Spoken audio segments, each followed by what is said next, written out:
Getting all 698 stars is more than possible even with a VIP 0 account. However, it will take you a long time and may require a lot of practice to get some of the harder stars. I will show you the methods I use to get some of the stars in this video, but bear in mind you are going to need decent skins, ships, expert items, and general upgrades to get them all. It makes sense to start with the campaign since that's where most of the stars are earned. You will want to use legendary for most of the stages, however, the hardest crazy mode stages will likely require a merged ship to complete. I start with Terminator and also have the carrier uplink item equipped on Terminator to try and get a phantom ship to drop. If I get lucky and that happens, I will then have a spectral Drake which will make the stage easy. This rarely works, so it's really useful to have the golden wings equipped on all of your merged ships. Then just pick up any merged ship that drops during the campaign stage. The golden wings will give you an extra life, and this can make a huge difference. For my pilot squad, I use the Supergirl squad. This is because Cleopatra has a buff that increases damage for your ships. You can also consider the Jupiter squad if you want to die a few times early on to increase your bullet power. Finally, if you do have any hex tech levels on ships like Terminator, these can help you out a lot here. Okay, let's see if I can pass 199 on Crazy, arguably the hardest non-boss stage in the game. You will need all boosters equipped for this, so make sure you put on your best ones before you start.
Moving on to hero mode next, there's a few tricky aspects to this game type, but mostly it's not too hard to get all of the stars here. You want to use legendary for this, Try and keep your second life on Legendary for the final wave, as it's possible to skip some of the bosses if you take a hit there. Legendary will explode and destroy all of the aliens on that wave, stopping the boss from spawning. Also for Biotox, don't forget to shake your ship to remove the poison effect, otherwise you will be defeated very quickly. I think Biotox is the hardest one, so let's give it a go and see if I can beat the final stage there.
Mini-boss mode can seem quite intimidating when you first play it. You have to beat 20 bosses in a row to complete the final stage.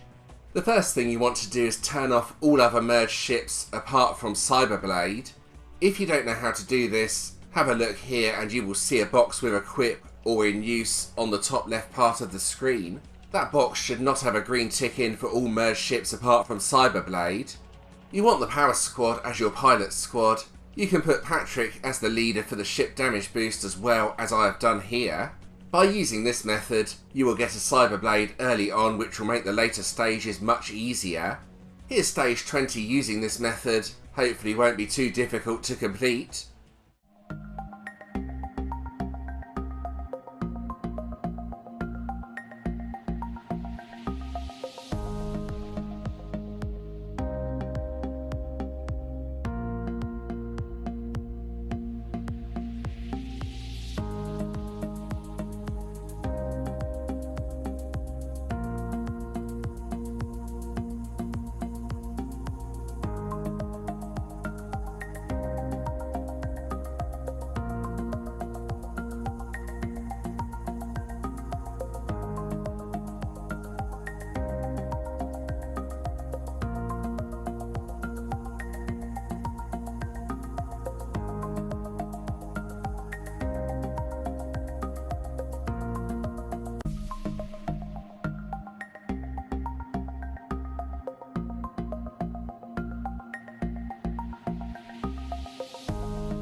I'm not sure if Endless Mode gives stars or not, but it's still worth completing anyway. The final stage has 200 waves and will give you a purple chest if you can complete it. As well as that, it can be completed as many times as you want. This is a good method for farming chests if you need them. The strategy here is to put the golden wings on all of your merged ships, then try and obtain a good merged ship as early as possible. If you take a hit while your ship is in the golden state, immediately quit out and re-enter and the ship will be golden again. I won't show all 200 waves, but let's get near the final wave so you can all see this method in action.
Finally, I thought it would be good to add the final stage of the Easter event to this video as well. The bunny end boss uses the same attacks as, watch me say this completely wrong, boss number 30 Dynastine, just the attacks are a bit faster with the bunny boss. I thought the waves themselves were a lot harder than the boss. You can all decide this for yourselves. Here's a clear run of stage 20.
There we go, that's the end of this video. I hope you found this interesting. For those wondering, I have obtained all of the stars. This is my profile. This account is completely legit. I have never used any hacks or cheats or any other illegal methods to build up my account. It's all been done through playing every day and farming crystals from mini-boss mode. Please do like and subscribe if you did enjoy this video, as that helps out the channel a lot. Check out a previous video on the screen. You can also subscribe from here if you want to. And thanks for watching.